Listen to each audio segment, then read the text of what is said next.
إن الحمد لله نحمده ونستعينه ونستغفره ونعوذ بالله من شرور أنفسنا ومن سيئات أعمالنا من يهده الله فلا مضل له ومن يضلل فلا هادي له وأشهد أن لا إله إلا الله وحده لا شريك له وأشهد أن محمدا عبده ورسوله يا أيها الذين آمنوا اتقوا الله وقولوا قولا سديدا يصلح لكم أعمالكم ويغفر لكم ذنوبكم ومن يطع الله ورسوله فقد فاز فوزا عظيما يا أيها الذين آمنوا اتقوا الله حق تقاته ولا تموتن إلا وأنتم مسلمون يا أيها الناس اتقوا ربكم الذي خلقكم من نفس واحدة وخلق منها زوجها وبث منهما رجالا كثيرا ونساء واتقوا الله الذي تساءلون به والأرحام إن الله كان عليكم رقيبا يا أيها الذين آمنوا اتقوا الله وقولوا قولا سديدا يصلح لكم أعمالكم ويغفر لكم ذنوبكم ومن يطع الله ورسوله فقد فاز فوزا عظيما أما بعد فإن خير الحديث كتاب الله وخير الهدي هدي محمد صلى الله عليه وسلم وشر الأمور محدثاتها وكل محدثة بدعة وكل بدعة ضلالة وكل ضلالة في النار. أعوذ بالله من الشيطان الرجيم. بسم الله الرحمن الرحيم. ومن آياته أن خلق لكم من أنفسكم أزواجا لتسكنوا إليها وجعل بينكم مودة ورحمة إن في ذلك لآيات لقوم يتفكرون. وعن أبي هريرة رضي الله عنه قال قال رسول الله صلى الله عليه وسلم إن الدين يسر ولن يشاد الدين أحد إلا غلبه فسددوا وقاربوا وأبشروا واستعينوا بالغدوة والروحة وشيء من الدلجة. رواه البخاري. رب اشرح لي صدري ويسر لي أمري واحلل عقدة من لساني يفقهوا قولي. اللهم انفعنا بما علمتنا وعلمنا ما ينفعنا وزدنا علما. اللهم صل على محمد وعلى آل محمد كما صليت على إبراهيم وعلى آل إبراهيم إنك حميد مجيد. اللهم بارك على محمد وعلى آل محمد كما باركت على إبراهيم وعلى آل إبراهيم إنك حميد مجيد. اللہ تبارک و تعالی نے انسان کو پیدا کرنے کے بعد انسان کی جو بنیادی ضرورتیں ہیں جس کے بغیر انسان کی زندگی سلامت نہیں رہ سکتی، وہ چیزیں بڑی آسانی سے انسان کو عطا کیا ہے. اسی طرح زندگی گزارنے کے ساتھ اپنی دنیا اور آخرت کو کامیاب بنانے کے لیے اللہ نے جو دین جو قانون عطا کیا ہے اس کو بھی اللہ رب العالمین نے بڑا آسان رکھا ہے تاکہ ایک انسان کو دنیاوی اعتبار سے بھی اور اپنی روح کی غذا کو حاصل کرنے میں بھی کسی قسم کی پریشانی، دقت، مصیبت نہ آئے. ابھی آپ نے صحیح بخاری کے ایک حدیث سنا ہے جس کی شروعات ہی اسی لفظ سے ہے. نبی صلی اللہ علیہ وسلم نے فرمایا ان الدین یسر، دین بالکل آسان ہے. وَلَن يُشَادَّ الدِّينَ أَحَدٌ إِلَّا غَلَبَهُ، جو بھی انسان دین میں سختی پیدا کرنا چاہے گا اپنی طرف سے دین کو یا دین کے کسی کام کو مشکل بنانا چاہے گا الا غلبہ، دین اس پر غالب آ جائے گا. پھر کیا کرو؟ اس مشکل راستے سے بچنا ہے، سختیوں سے بچنا ہے تو کیا کرو؟ فسددوا وقاربوا وابشروا، تم اپنے دین پر پختگی کے ساتھ عمل کرو. کسی طرف جانے کی ضرورت نہیں ہے، جو دین کا طریقہ ہے اس پر مضبوطی سے عمل کرو. وقاربوا، اور درمیانی راہ چلو، بیچ کی راہ، نہ تو بہت زیادہ کم کرنا ہے اور نہ بہت زیادہ کسی چیز میں سختی کرنا ہے، بلکہ بیچ کی راہ، آسان راہ جو اللہ نے دکھلایا ہے اس راہ کو اپنا لو. وَأَبْشِرُوا، اور اس طریقے پر عمل کرتے ہوئے تم اللہ کی طرف سے بشارت سن لو کہ تم کو کامیابی ملے گی. اب دوسرا پہلو، یہ تین کام تم کو کرنا ہے، ساتھ میں اللہ نے فرمایا وَاسْتَعِینُوا بِالْغُدْوَةِ وَالرَّوْحَةِ وَشَيْءٍ مِّنَ الدُّلْجَةِ، اپنے دین پر عمل کرنا ہے، اپنی ضروریات کو پوری کرنا ہے، اپنے معاملات، اپنے کاموں کو پورا کرنا ہے، ساتھ میں صبح کے وقت، شام کے وقت اور رات کے کچھ حصے میں عبادت کر کے اللہ رب العالمین کی مدد طلب کرو.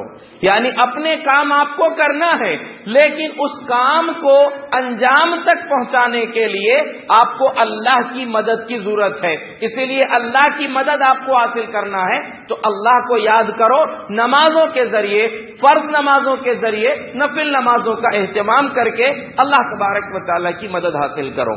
انسان کو اللہ تعالیٰ نے دنیا میں پیدا کرنے کے بعد جو اس کی بنیادی ضرورت ہے اللہ تعالیٰ اس کو فری رکھا ہے.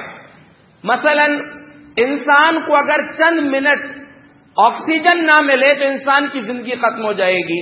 اللہ نے آکسیجن کو فری رکھا ہے، الا یہ کہ جب انسان خود سے سانس نہ لے پائے، خود سے آکسیجن نہ لے سکے، اس کے لیے مشین کا استعمال کیا جاتا ہے. تب اس کو اس کی اہمیت سمجھ میں آئے گی کہ میں جو فری میں اللہ تبارک و تعالیٰ کا بنایا ہوا آکسیجن استعمال کر رہا ہوں، اب مجھے پیسے دے کر وہ آکسیجن لینا پڑ رہا ہے. اسی طرح پانی، جس کو یہ کہا جاتا ہے جل ہی جیون ہے، وہ پانی اللہ تعالیٰ نے اتنا وافر مقدار میں رکھا ہے کہ انسان کو بڑی آسانی سے مل جائے. ہاں یہ بات الگ ہے کہ کوئی انسان پانی کا کاروبار اس طریقے سے کرتا ہے، پانی کو فلٹر کر رہا ہے، ٹھنڈا کر رہا ہے، پیکنگ کر رہا ہے، وہ اس کے اپنے پیسے لے رہا ہے، وہ تجارت وہ الگ چیز ہے جو اس کے لیے جائز ہے. لیکن کسی کھلے پانی میں اللہ کے نبی صلی اللہ علیہ وسلم نے اس کو ظالم قرار دیا ہے. یہ خطرناک گناہ ہے کہ کسی آزاد پانی میں، ندی پر انسان قبضہ کر لے کہ یہاں میری اجازت کے بغیر کوئی پانی نہیں لے گا، جو آزاد پانی ہے. ورنہ اللہ تعالیٰ نے وہ چیز سارے انسانوں کے لیے رکھا ہے. اسی طرح انسان دنیا میں آتا ہے، دنیا میں ادھر پہنچا کہ اللہ تبارک و تعالیٰ اس کی ماں کے سینے سے اس کے لیے تازہ خوراک کا انتظام کر دیتا ہے. جو اس نے رزق اللہ تعالیٰ نے لکھا ہے اس کے لیے، اس رزق کے راستے اس کے لیے آسان کر دیتا ہے.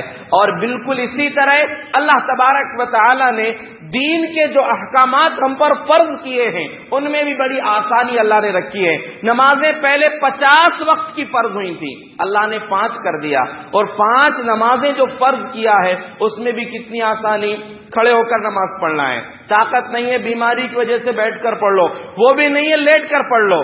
سفر میں ہیں آپ، قصر نماز پڑھ لو، نماز آپ کی آدھی کر دی گئی. اسی طرح نماز کے لیے جیسا کہ وضو اور غسل کی، یعنی غسل کی ضرورت ہے غسل کرنا ہے، وضو کی ضرورت ہے وضو کرنا ہے. پانی میسر نہیں آتا، اللہ تعالیٰ نے مٹی کو ہمارے لیے پاکی کا ذریعہ بنا دیا.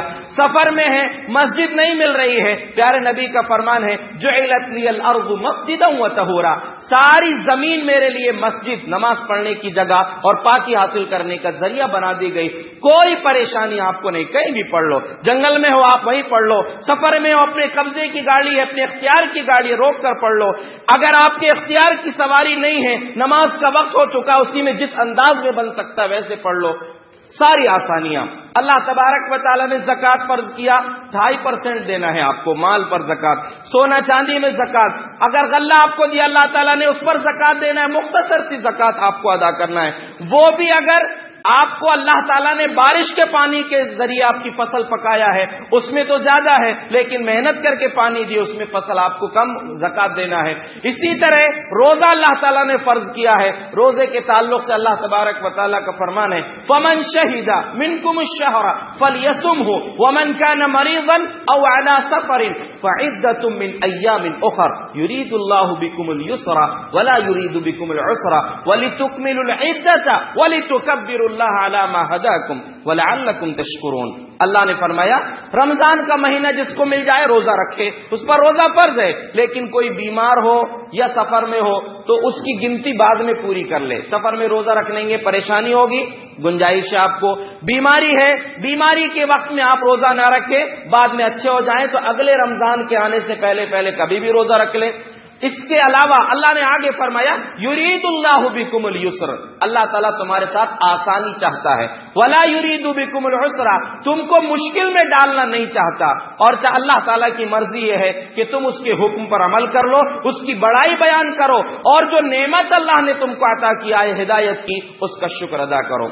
اسی طرح سارے معاملات آپ دیکھ لیں، اللہ نے ہمارے لیے آسانی ہی آسانی رکھا ہے، اور اسی طرح آسانی اللہ رب العالمین نے ایک اور چیز میں، یعنی دین تو پورا کا پورا آسان ہے، ایک چیز جس کو آج مشکل کر دیا گیا ہے وہ حقیقت میں اللہ کی طرف سے آسان ہے۔ انسان کی بنیادی ضرورت پیدا ہونے کے بعد اس کو ہوا کی ضرورت ہے، پانی کی ضرورت ہے، غذا کی ضرورت ہے۔ یہی انسان جب بلوغت کی، جوانی کی دہلیز پر قدم رکھتا ہے، جوانی کی عمر کو پہنچتا ہے، تو ایک انسان کو جوڑے کی ضرورت ہے، مرد کو عورت کا جوڑا، عورت کو مرد کا جوڑا، دونوں کو جوڑے کی ضرورت ہے۔ اللہ نے قرآن میں فرمایا وَمِنْ آيَاتِهِ أَنْ خَلَقَ لَكُمْ مِنْ أَنفُسِكُمْ أَزْوَاجًا لِتَسْكُنُوا إِلَيْهَا، اللہ کی نشانیوں میں سے ایک نشانی ہے کہ اس نے تمہیں میں سے تمہارے جوڑے پیدا کیا ہے تاکہ تم اس سے سکون حاصل کرو۔ وَجَعَلَ بَيْنَكُمْ مَوَدَّةً وَرَحْمَةً، اور اللہ نے اس سکون کو حاصل کرنے کے لیے تمہارے بیچ میں دو صفت رکھا ہے، ایک محبت اور دوسری رحمت۔ یہ محبت کی وجہ سے انسان کسی کے لیے کچھ قربانی پیش کر دیتا ہے۔ ہم کو اللہ سے محبت ہے، اس کے حکم پر ہم ہر سال قربانی پیش کرتے ہیں، اس کے احکامات پر عمل کرتے ہیں۔ رسول سے محبت ہے، اس کے حکم پر عمل کرتے ہیں۔ ابراہیم علیہ السلام سے بیٹے کی قربانی اللہ نے مانگا تھا، اللہ کی محبت کی خاطر اپنے بیٹے کی قربانی انہوں نے پیش کیا تھا۔ تو محبت کی وجہ سے انسان قربانیاں دیتا ہے، اور رحمت کی وجہ سے انسان وہ کام کرتا ہے جس کو اس سے بدلے کی امید نہیں ہوتی۔ رحمت اگر انسان کے اندر ہوگی تو انسان جو کام کرے گا، کسی کے ساتھ کوئی احسان کرے گا، وہ یہ نہیں سوچے گا کہ اس کا بدلہ مجھ کو ملنے والا ہے یا نہیں۔ ماں باپ، اللہ نے اولاد سے جس کو نوازا ہے، ماں باپ جب اپنے بچوں کی تربیت کرتے ہیں، پرورش کرتے ہیں، ان کو یہ نہیں معلوم رہتا کہ بڑے ہو کر یہ ہمارے ساتھ کیا سلوک کریں گے، ہماری خدمت کریں گے یا نہیں، ہمارے کام آئیں گے یا نہیں۔ امید پر ان کے سہارے کی امید ہوتی ہے کہ بس امید ہے رب سے۔ اس رحمت کی وجہ سے اللہ تبارک و تعالیٰ نے جو رحمت اس ماں کے دل میں، اس باپ کے دل میں رکھا ہے، اسی رحمت کی وجہ سے وہ ماں باپ جو ہے اپنے بچوں کی پرورش کرتے ہیں۔ اور یہی رحمت ہے جو اللہ کے پاس بھی ہے، اسی رحمت کے نتیجے میں اللہ تبارک و تعالیٰ سارے نافرمانوں کو بھی خوب نعمتیں عطا کر رہا ہے۔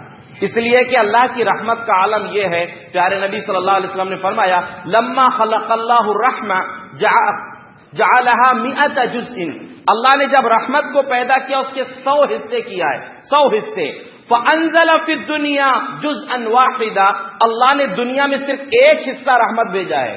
پوری کائنات میں جتنی مخلوقات ہیں ان سب کے بیچ میں رحمت کا ایک حصہ بٹا ہوا ہے۔ وَأَمْسَكَ عِندَهُ 99 جُزْءًا، اللہ نے اپنے پاس رحمت کے 99 حصے روک کر رکھا ہے۔ اسی لیے اس کا نتیجہ یہ ہے کہ آپ دیکھیں کتنے بڑے بڑے نافرمان اللہ کے دنیا میں جی رہے ہیں، بلکہ نافرمانی پر دوسروں کو آمادہ کر رہے ہیں، کھلے عام اللہ کے ساتھ شرک کر رہے ہیں، اللہ کی نافرمانی کر رہے ہیں، پھر بھی اللہ ان کو دے رہا ہے۔ کیوں؟ رحمت ہے اس کی، جی لو بیٹا، جیسے کرنا ہے کر لو، لوٹ کر تو ہمارے پاس آؤ گے نا، تو قیامت کے دن اللہ کی رحمت مومنوں کے ساتھ خاص ہو جائے گی۔ لیکن دنیا میں سب کے ساتھ ہے۔ آپ دیکھیں اللہ تعالیٰ کیا نہیں کر رہا ہے۔ اس کی مثال اللہ تعالیٰ نے ماں سے دیا ہے، اللہ کے نبی صلی اللہ علیہ وسلم نے، کہ ایک حصہ جو اللہ نے دنیا میں بھیجا اسی رحمت کا نتیجہ ہے یتراحم الخلق کہ مخلوق آپس میں ایک دوسرے پر رحم کرتی ہے، اور اسی رحمت کا نتیجہ ہے حتی ترفع الفرس حافرها عن ولدها خشیۃ ان تصیبہ، ایک گھوڑی بھی اپنا پیر اپنے بچے کے اوپر نہیں رکھتی اس ڈر سے کہ میرا پیر اس کو لگے گا تو اس کو تکلیف پہنچ جائے گی۔ وہ ایک گھوڑی کو، یعنی ایک جانور جو ماں ہے اس کو بھی اپنے بچے سے، اپنی اولاد سے محبت ہے۔ یہی محبت اللہ کو اپنے بندوں سے ہے، اور اسی رحمت کا نتیجہ ہے جو اس نے اپنے پاس رکھا ہے۔ وہ آسانی اللہ تبارک و تعالیٰ نے ہمارے پاس رکھا، ہمارے لیے رکھا ہے۔ یہ دین کے ہر عمل میں اللہ تعالیٰ نے آسانی کیا ہے۔ تو میں جو بات کہہ رہا تھا کہ شوہر اور بیوی کے سکون کو حاصل کرنے کے لیے اللہ نے دو صفت خاص طور سے ذکر کی ہیں، محبت اور رحمت۔ جس جوڑے کے اندر، جس شوہر اور بیوی کے اندر یہ دو چیزیں آ جائیں گی، انشاءاللہ ان کی ازدواجی زندگی کامیاب ہو جائے گی۔ اب اس کے بعد میں جو آپ سے اصل بات کہنا چاہتا ہوں کہ یہ دین اللہ تبارک و تعالیٰ نے بڑا آسان رکھا ہے۔ دین کا یہ بھی ایک حصہ ہے نکاح کرنا، بلکہ نبی کی اور انبیاء کی سنت ہے۔ اللہ تعالیٰ نے قرآن میں فرمایا ہے کہ ہم نے سارے نبیوں کو بیویاں بھی دی تھی، اولاد بھی ان کی اللہ تعالیٰ نے ان کو دیا تھا۔ تو بیویاں یعنی نکاح کرنا یہ نبیوں کی سنت ہے۔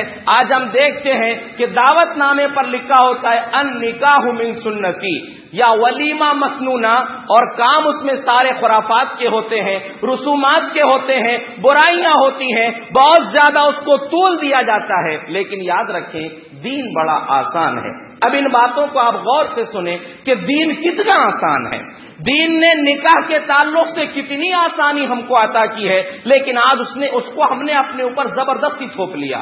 ان مصیبتوں کو، رسومات کو، خرافات کو، برائیوں کو زبردستی اپنے اوپر ہم نے مصیبت بنایا ہے۔ کچھ تو ہیں جو ان مصیبتوں کو آسانی سے جھیل سکتے ہیں، جن کو اللہ تعالیٰ نے خوب دولت دیا ہے، لیکن ان دولت والوں کے ترے کے نتیجے میں، دولت مندوں کی خرافات کو بڑھاوا دینے کے نتیجے میں ان لوگوں کی مصیبت آ جاتی ہے جو اپنی عزت کو بچانے کے لیے، جھوٹی شان دکھانے کے لیے قرض پر اپنی نکاح کرتے ہیں اپنے اولاد کے، بلکہ کچھ تو بیچارے سود پر بھی قرض لے لیا کرتے ہیں۔ یہ نہیں دیکھا کسی نے کہ اس نے کیسے پیسے لایا ہے۔ کھانے والوں کو تو کھانے سے مطلب ہے، برائیاں نکالتے ہوئے چلے جائیں گے۔ آپ نے جملہ تو سنا ہوگا، شادی کر کے کس نے نام کمایا ہے۔ کبھی آسانی سے بھی نکاح کر کے دیکھو اللہ نے کتنی برکتیں رکھا ہے۔ خیر النکاح ایسر ہو، سب سے بہترین نکاح وہ ہے جو سب سے زیادہ آسان ہو۔ خیر النکاح اللہ کے نبی نے فرمایا کہ وہ ہے جس میں زیادہ آسانیاں ہوں۔ آپ آسانیاں پیدا کریں، برکتیں آپ کے گھر میں اللہ تبارک و تعالیٰ انڈیل دے گا، رحمتیں اللہ کی طرف سے آئیں گی۔ آپ دین کو آسان بنانے کی کوشش کریں۔ یہ جوڑا اللہ نے بڑی آسانی سے نصیب کیا ہے، یعنی نصیب حاصل کرنے کا ذریعہ بتایا ہے۔ حکم دیا انکحوا الایام منکم والصالحین من عبادکم، تمہیں جو بغیر نکاح کے نام کا نکاح کرا دو، اگر وہ غریب بھی ہوں گے یغنیہم اللہ من فضلہ، اللہ تعالیٰ اپنے فضل سے ان کو مالدار کر دے گا۔ ان کی غریبی کی فکر مت کرو۔ لوگ کیا کہتے ہیں، غریبی ہے کہ کیا کھلائے گا ہماری بیٹی کو۔ لوگ دیکھتے ہیں چھوٹی سی کوئی بیماری مل گئی کہ فلاں بیماری اس کے اندر ہے۔ آپ نے بیماری دیکھ لیا، اس کی دولت دیکھ لیا، کیا آپ کو معلوم اس کی دولت ہمیشہ رہے گی؟ قارون کی دولت اللہ نے زمین میں دھسا دیا، اتنی دولت تھی اس کے خزانوں کی چابیاں اٹھانے کے لیے پہلوانوں کی جماعت تھی، زمین میں دھسا دیا اللہ نے۔ آپ نے کئی واقعات ایسے سنے ہوں گے کہ نکاح کے کچھ مہینے ہوئے تھے، کچھ سال ہوئے تھے، ایسی خطرناک بیماری ہوئی کہ موت کا شکار ہو گئے۔ آپ کے اختیار میں ہے۔ آپ کو حکم کیا دیا گیا؟ شریعت کا حکم یہ ہے، معیار بنانا ہے صرف دین کو۔ اللہ نے لڑکے کے ذمہ داروں سے کہا تنکح المرأة لأربعین، یا لڑکے سے نکاح کرنے والے سے کہا کہ لڑکی سے جو نکاح کیا جاتا ہے 4 چیزوں کی بنیاد پر، لمالہا ولجمالہا ولحسبہا ولدینہا فاظفر بذات الدین۔ لڑکی سے 4 چیزوں کی بنیاد پر، کسی کو حسن کی ضرورت ہوتی ہے، خوبصورت ہونا، کسی کو مال کی ضرورت ہوتی ہے، سپورٹ ملے گا، اچھا بڑا سسرال ہونا چاہیے، کبھی موقع آئے گا، سسرال پہ بھروسہ، اس رب پہ بھروسہ نہیں جس نے سسرال والوں کو دیا ہے، اس رب پر بھروسہ کرو۔ دولت دیکھ کر اگر مانگ رہے ہو تو ہو سکتا ہے کہ اللہ فقیری اور محتاجی تم کو دے دے، کوئی دولت دیکھ کر رشتہ کرتے ہیں، کسی کو خاندان اچھا ہونا اور کسی کو دین ہونا۔ نبی کا حکم ہے دیندار لڑکی کو ترجیح دو۔ لڑکی والوں سے اللہ نے فرمایا اذا خطب الیکم من ترضون دینہ وخلقہ فزوجوہ الا تفعلوہ تکن فتنۃ فی الارض وفساد عریض۔ تمہارے گھر میں تمہاری بیٹی کے لیے، تمہارے گھر کی کسی لڑکی خاتون کے لیے اگر ایسے لڑکے کا پیغام آیا ہے جس کے دین اور اخلاق سے، کردار سے تم خوش ہو، اس کا دین اچھا ہے، دیندار ہے، اس کے اخلاق بھی اچھے، فزوجوہ نکاح کرا دو۔ نہیں کرو گے تو زمین میں فتنہ پھیلے گا، برائیاں پھیلیں گی، بگاڑ آئے گا۔ اسی لیے دین اور اخلاق دیکھ کر نکاح کر دو۔ آج سوال کیا ہوتا ہے؟ نکاح کا پیغام آیا، پہلا سوال لڑکا کیا کرتا ہے، کیا کرتا ہے، نماز پڑھتا ہے کہ نہیں، دین سے کتنا تعلق ہے، اس کے اخلاق کیسے، وہ نہیں، پہلے دیکھا جائے گا کہ مال اس کے پاس کتنا ہے۔ اسی لیے آج ہمارے پاس مصیبت ہو گئی۔ ایک اور چیز ہے، ہمارے معاشرے میں بڑی غلط سوچ ہے، لڑکی والوں کو اگر کوئی لڑکا پسند آ گیا، لڑکی کے باپ کو، لڑکی کی ماں کو، لڑکی کے رشتہ داروں کو کوئی لڑکا پسند آیا کہ یہ دیندار لڑکا ہے، اپنا رشتہ خود پیش کر دیں کہ ہم اپنی بیٹی آپ کے بیٹے کو دینا چاہتے ہیں۔ بھگ رہی تھی کیا؟ کوئی عیب تھا کیا؟ اور اگر کبھی بائی چانس اس لڑکی نے کچھ غلطی کر لیا سسرال میں تو تانا کیا ملے گا؟ خود تو دیے تھے بول کے، ہم نے تھوڑی مانگے تھے۔ اتنی خطرناک سوچ کہ لڑکی کا باپ سوچ بھی نہیں سکتا، اس کے لیے مصیبت ہے کہ اپنا پیغام خود پیش کر دے۔ جبکہ نبی کے زمانے میں، صحابہ کرام کے زمانے میں بڑی خوبصورت مثال ہے اس کی، صحیح بخاری میں ہے۔ اچھا، اس طرح اگر کیا جائے نا تو وہ ایک چوچلا جو ہے پکا ہوا کہ نہیں، وہ پکا کرنے کا سسٹم ہی ختم ہو جائے گا اگر یہ معاملہ ہو۔ حضرت عبداللہ بن عمر رضی اللہ عنہ اپنے والد کا واقعہ بیان کرتے ہیں، والد اور اپنی بہن کا، کہتے ہیں حین تعیمت حفصۃ بنت عمر من خنیس بن حذافہ السہمی وکان من اصحاب النبی صلی اللہ علیہ وسلم وشہد بدرا۔ کہتے ہیں کہ میری بہن حفصہ بنت عمر، عبداللہ بن عمر واقعہ بیان کر رہے ہیں کہ ہماری بہن حفصہ رضی اللہ عنہا جب خنیس بن حذافہ سہمی سے بیوہ ہو گئیں۔ خنیس بن حذافہ سہمی کون تھے؟ صحابی رسول تھے اور بدری صحابی تھے۔ بدری صحابہ کا بڑا اونچا مقام ہے۔ بدری صحابہ کو اللہ تعالیٰ نے یہ کہا تھا اعملوا ما شئتم، تم میرے نبی کے ساتھ بدر میں شریک ہوئے ہو، تمہارا مقام یہ ہے کہ جو جی میں آئے کرو، تمہارے لیے مغفرت ہے۔ صحابہ تھے وہ، اللہ نے اس لیے ان کو یہ مقام عطا کیا تھا، تو وہ بدری صحابی تھے۔ مدینے میں ان کی وفات ہو گئی۔ کہتے ہیں جب میری بہن بیوہ ہو گئی، اللہ کے میرے والد حضرت عمر کس سے ملاقات کیے؟ عثمان غنی سے۔ لگا کہ ہاں عثمان اچھا لڑکا ہے، نیک ہے، اس کو اپنی بیٹی دے دینا چاہیے۔ حضرت عثمان سے کہا ان تریدو ان شئت انکحتک حفصہ بنت عمر۔ عثمان کیا خیال ہے، اگر تمہارا ارادہ ہوگا تو اپنی بیٹی حفصہ میں تم کو نکاح میں دینا چاہتا ہوں۔ حضرت عثمان نے کہا سانظر فی امری، ذرا مجھے سوچ لینے دیجئے، اپنا سوچ لوں معاملہ نکاح کرنا ہے کہ نہیں۔ ٹھیک ہے۔ حضرت عمر کہتے ہیں فلبثت لیالیا، کچھ دن گزرے، حضرت عثمان سے ملاقات ہوئی، کہا کہ میرا خیال ہے ابھی مجھے نکاح نہیں کرنا ہے۔ ٹھیک، رشتہ کینسل۔ باپ نے بیٹی کا رشتہ خود پیش کیا ہے۔ کہتے ہیں فعرضت حفصۃ علی ابی بکر، یہاں پہ انہوں نے جواب بھی دے دیا سوچ کر۔ حضرت ابو بکر، اب دوسرا موقع کہ ابو بکر سے کہنا چاہیے کہ تم میری بیٹی سے نکاح کر لو۔ عثمان تو حضرت عمر سے چھوٹے تھے، لیکن ابو بکر صدیق حضرت عمر سے بڑے تھے، یعنی اپنے سے زیادہ عمر والے کو اپنی بیٹی پیش کر رہے ہیں۔ کیوں؟ بنیاد صرف دین ہے کہ ابو بکر نیک ہے۔ حضرت ابو بکر سے کہتے ہیں ابو بکر تمہارا ارادہ ہو تو میری بیٹی سے نکاح کر لو۔ انہوں نے جواب دیا تھا حضرت عثمان نے، ابو بکر کچھ بھی نہیں بولے، ہاں نہ بولے نہ بولے، چپ رہے، جواب ہی نہیں دیے۔ کہتے ہیں مجھے بڑا غصہ آیا ابو بکر پر، جتنا غصہ عثمان پر اس سے زیادہ ابو بکر پر غصہ آیا کہ انہوں نے تو ہو نہیں بول دیے تھے، کچھ بھی نہیں بولے۔ کچھ دن گزرے تھے، فخطبها رسول اللہ صلی اللہ علیہ وسلم، اللہ کے رسول صلی اللہ علیہ وسلم کا پیغام میری بیٹی کے لیے آ گیا۔ فانکحتها ایاہ، میں نے اپنی بیٹی کا نکاح اللہ کے رسول صلی اللہ علیہ وسلم سے کر دیا، نکاح ہو گیا، کچھ بھی نہیں ہے۔ یہ چوچلے ہمارے ابھی پیغام ڈلے گا، پھر لڑکے والے دیکھیں گے، پھر لڑکی والے دیکھیں گے، پھر فلانی دیکھیں گی۔ مصیبت تو یہ ہے سب کو پسند آ گئی لڑکی، لڑکے کی ممانی کو پسند نہیں آئی۔ لڑکے کی پھپھو کو پسند نہیں آئی، لڑکے کے دوست کو ایسے بھی چوچلے ہیں کہ لڑکا تو دیکھے گا، لڑکے کے دوست بھی دیکھ، تو اپنے لیے نکاح کر رہا ہے کہ دوستوں کو لیے کر رہا ہے؟ سوچنے کی بات ہے۔ ایسے بھی موقع آتے ہیں کہ لڑکے کا دوست بھی لڑکی کو دیکھے گا۔ یہاں کچھ نہیں، ایک کو پیش کیے، قبول نہیں کیے، نہیں ہے ارادہ میرا، دوسرے نے بڑی وجہ سے نہیں کیے، جواب ہی نہیں دیا ابو بکر صدیق نے، اللہ کے رسول صلی اللہ علیہ وسلم سے نکاح ہو گیا۔ ابو بکر ملاقات کیے کس سے؟ عمر سے، حضرت عمر سے۔ کہا ابو عمر شاید تم مجھ پر اس وقت ناراض ہوئے تھے جب میں نے تمہاری بیٹی کا رشتہ قبول نہیں کیا تھا۔ کہا بالکل غصہ تو آیا تھا تمہارے اوپر۔ کہا عمر وجہ یہ تھی میں نے اللہ کے رسول صلی اللہ علیہ وسلم کو ذکر کرتے ہوئے سنا تھا، وہ تمہاری بیٹی سے نکاح کا ارادہ رکھتے تھے حفصہ سے، اور میں یہ چاہتا تھا لن افشی سر رسول اللہ صلی اللہ علیہ وسلم، میں نبی کے راز کو فاش بھی نہیں کرنا چاہتا تھا، رشتے کو ٹھکرانا بھی نہیں چاہتا تھا۔ ارادہ یہ تھا کہ اللہ کے رسول کا راز ہے، نہیں بتانا ہے کہ اللہ کے نبی کا ارادہ ہے تمہاری بیٹی مانگنے کا۔ نہیں مانگتے اگر اللہ کے رسول تو عمر کے دل میں آتا، بولے تھے اللہ کے رسول نے کیوں نہیں مانگے، اس لیے ابو بکر چھپا کر رکھے نبی کا راز۔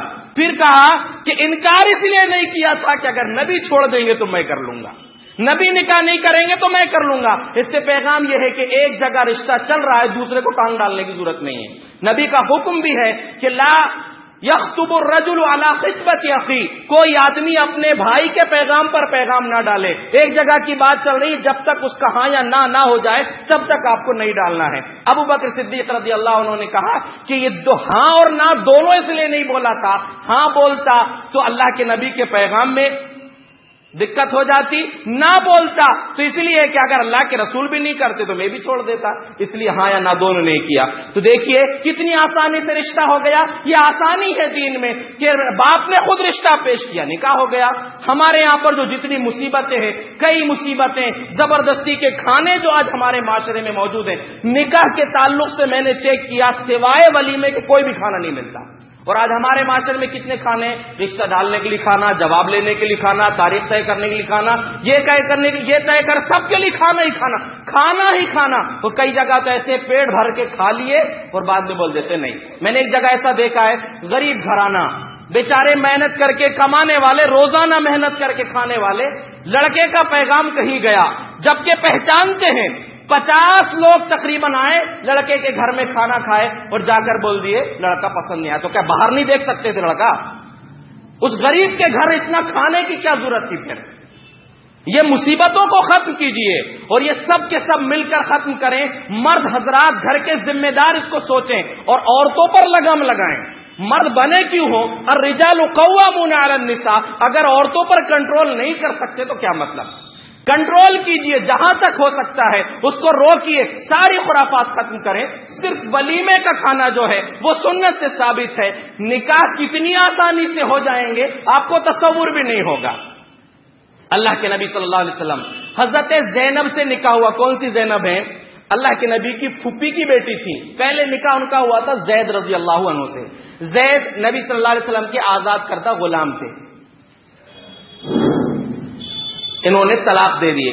جمتی نہیں تھی، یہ غلامی کی زندگی گزار کر آئے تھے، وہ اونچے خاندان سے تھی۔ ہوا یہ کہ طلاق ہو گئی۔ حضرت انس فرماتے ہیں، سنن نسائی کی روایت ہے، فلما انقضت عدت زینب، حضرت زینب رضی اللہ عنہا کی عدت پوری ہو گئی، عدت ہو گئی طلاق دینے کے بعد۔ اللہ کے رسول کا ارادہ ہوا اور اللہ کا حکم تھا کہ تم اس زینب سے نکاح کرو۔ کیوں کرو نکاح؟ کہ وہاں پر ایک رواج یہ تھا، منہ بولے بیٹے کو حقیقی بیٹے کا درجہ حاصل تھا۔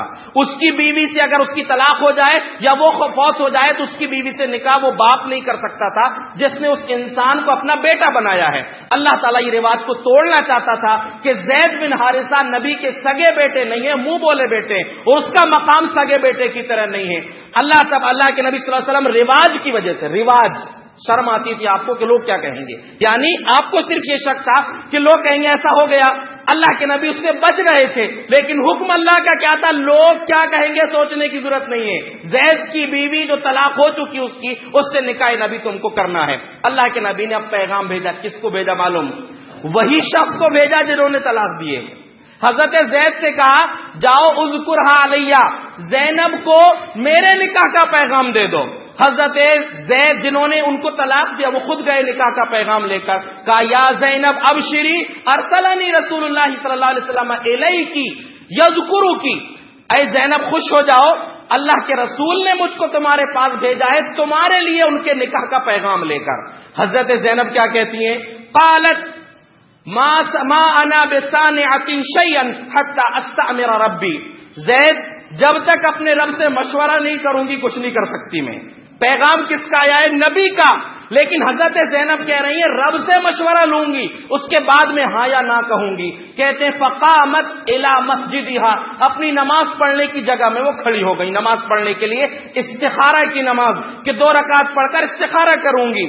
مشورہ لینا مقصد کیا تھا؟ کیا نبی کا رشتہ ٹھکرانا چاہتی تھی؟ نہیں، مقصد یہ تھا کہ ابھی ایک نے طلاق دیا ہے، عورت کو ڈر ہو جاتا ہے، وہ فطری طور پر تھا، ان کے دل میں کچھ اثر تھا اس طلاق کا کہ دوسرا رشتہ کیسا رہے گا۔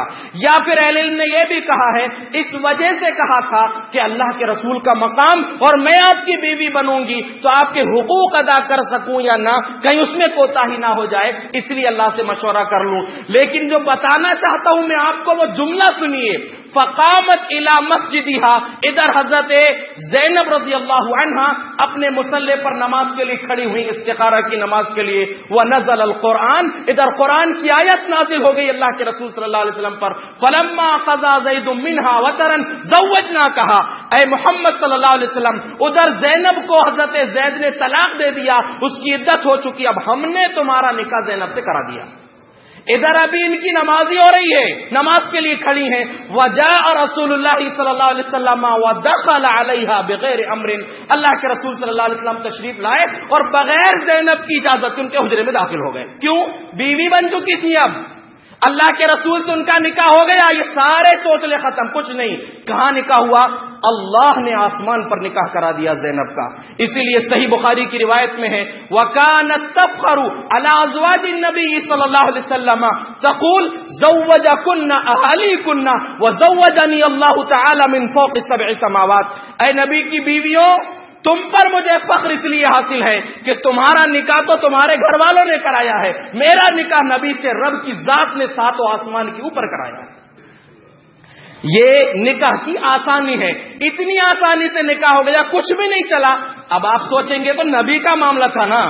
صحیح بخاری میں ہی ایک اور واقعہ ہے، حضرت سہل بن سعد رضی اللہ عنہ کہتے ہیں جاءت امرأۃ الی النبی صلی اللہ علیہ وسلم فعرضت نفسها علی النبی صلی اللہ علیہ وسلم، ایک عورت آئی اور کہا اللہ کے رسول میں اپنے آپ کو آپ کے لیے ہبہ کر رہی ہوں، اپنے آپ کو آپ کے لیے پیش کر رہی ہوں، مجھ سے نکاح کر لیجئے۔ راوی کہتے ہیں فقامت طویلا فلم یریدها، اللہ کے نبی صلی اللہ علیہ وسلم کے پاس وہ خاتون بہت دیر تک کھڑی رہی، کوئی جواب آپ نے نہیں دیا۔ جواب نہیں ملا تو مجلس میں ایک صحابی بیٹھے تھے انتہائی غریب، کہتے ہیں زوجنیھا ان لم تکن فیھا لک حاجہ، اللہ کے رسول اگر آپ کو ضرورت نہیں تو مجھ سے نکاح کرا دیجئے۔ تو اللہ کے رسول نے پوچھا هل عندک شیء تصدقها، مہر بھی دینے کچھ ہے؟ گھر کیسا ہے؟ نہیں۔ کاروبار کیسا ہے؟ کچھ نہیں۔ مہر ہے کیا؟ مہر دینے کو کچھ ہے؟ کہا کہ اللہ کے رسول کچھ بھی نہیں ہے۔ کہا جاؤ ڈھونڈ کے آنا ہے، کہا لوہے کی انگوٹھی مل جائے وہی لے آنا۔ گھر گئے پورا ڈھونڈ لیے، لوہے کی انگوٹھی بھی نہیں ملی ان کو، لوہے کی انگوٹھی بھی مہر میں دینے کو نہیں ہے۔ کہا اللہ کے رسول ازار بس ایک تولا، یہ ایک ازار بولتے ہیں نیچے کے حصے کو، یعنی کمر سے نیچے جو کپڑا پہنا جاتا ہے اس کو، چادر تھی وہ بھی۔ راوی کہتے ہیں ولم یکن لہ رداء، ازار بس تھی ردا بھی نہیں تھی، یعنی نیچے کا کپڑا تھا اوپر کا کپڑا نہیں تھا۔ صحابہ کرام کی زندگی ایسی تھی کہ ایک ہی کپڑا ہوتا تھا تو یہ کاندھے سے باندھ لیا کرتے تھے اس کو، پورا نیچے تک ایک ہی چادر کافی ہو جاتی تھی۔ کہتے ہیں کہ ان کے پاس نیچے کی چادر بس تھی، اوپر کی چادر بھی نہیں تھی۔ کہ اللہ کے رسول چادر آدھی دے دوں گا میں۔ کہا میاں اگر تو پہنے گا تو اس کے لیے نہیں رہے گی، وہ پہنے گی تیرے لیے نہیں رہے گی، اس لیے کہا کہ تجھے کچھ قرآن کی صورتیں یاد ہیں؟ کہا اللہ کے رسول فلاں فلاں صورتیں مجھے یاد ہیں۔ کہا املکنا، کہا ہم نے تجھ کو یہ لڑکی دے دیا اس بنیاد پر کہ تجھے جو قرآن کی صورتیں یاد ہے وہ اس کو یاد کرا دینا۔ اب کیا کریں گے آگے کی؟ ولیمے کا انتظام کیسے کریں گے، گھر کیسا ہے، کیا معلوم، وہ کچھ بھی نہیں معلوم۔ معاملہ کیا تھا، نبی کے صحابی ہیں، نکاح کرنے کی خواہش ہے، اللہ کے نبی نے صرف اتنا پوچھا مہر کا انتظام ہے کیا۔ آج کیا کیا دیکھ رہے ہیں لوگ، یاد رکھیے سب ختم کیجئے، رزق دینے والا اللہ ہے، دولت دینے والا اللہ ہے، اولاد اگر ہوں گی تو ان کا رزق دینے والا اللہ ہے۔ دور جاہلیت میں لوگ بچوں کو قتل کر دیتے تھے اس لیے کہ زیادہ ہو جائیں گے تو کھلائے گا کون۔ اللہ نے فرمایا لا تقتلوا اولادکم خشیۃ املاق نحن نرزقکم وإیاہم، اپنے بچوں کو روزی کے ڈر سے قتل مت کرو، ہم تم کو بھی روزی دیتے ان کو بھی روزی دیتے۔ یہ آسان نکاح ہے، یہ آسانی اپنے معاشرے میں پیدا کیجئے۔ ولیمے کے سوا کوئی کھانا شریعت میں نکاح کے تعلق سے نہیں ہے۔ ہاں یہ بات الگ ہے کہ اگر بہت دور رشتہ ہوا ہے، دور کا سفر طے کرنا ہے، اب یہاں پر بھی کچھ لڑکے بیچارے بہت زیادہ سختی کا، پانی بھی نہیں پیئیں گے لڑکی والوں گھر کا، نہیں ایسا مت کیجیے۔ دور کا رشتہ ہے، آپ دور سے سفر کر کے جا رہے ہیں تو آپ ان کے گھر کھانا کھا سکتے ہیں، ان کو چاہیے کہ آپ کو کھانا کھلائیں، اس لیے کہ نبی اکرم صلی اللہ علیہ وسلم کا فرمان ہے من کان یؤمن باللہ والیوم الاخر فلیکرم ضیفہ، جو شخص اللہ اور آخرت کے دن پر ایمان رکھتا ہے اس کو اپنے مہمان کی عزت کرنا چاہیے، اور مہمان آئے آپ کے گھر، رشتہ جڑ رہا ہے، اس رشتے والوں کو تو آپ کھلائیں گے۔ لیکن اب جیسا کہ شہر میں معاملہ ہو رہا ہے، زبردستی کی اتنی ہجوم جمع ہو رہی ہے، وہاں پر مہمانوں کی بے عزتی، اور یہ بات آپ جانتے ہیں ایک کھا رہا ہے کرسی بیٹھ کے، دو چار اس کے سر پہ سوار ہے، جلدی ہٹ ہم بھی کھائیں گے۔ یہ عجیب مصیبت ہم نے بنا کر رکھ لیا۔ کیوں اتنی مصیبتیں کر رہے ہو، کیوں اتنی پریشانیاں کر رہے ہو؟ نکاح میں جتنی آسانی ہو سکتی ہے اتنی کیجیے، اور نکاح میں کھانا وانا کھلانے کی کوئی ضرورت نہیں ہے۔ اگر دور کا معاملہ ہے تو چند لوگ لے جائیں۔ میں خود ایک نکاح میں ایسے شریک ہوں الحمدللہ، اپنے علاقے کا قریب کا معاملہ تھا، ایک گاڑی میں گئے، چند لوگ گئے تھے، وہاں پر ظہر کی نماز میں اعلان ہوا کہ بھیا رک جاؤ نکاح ہے۔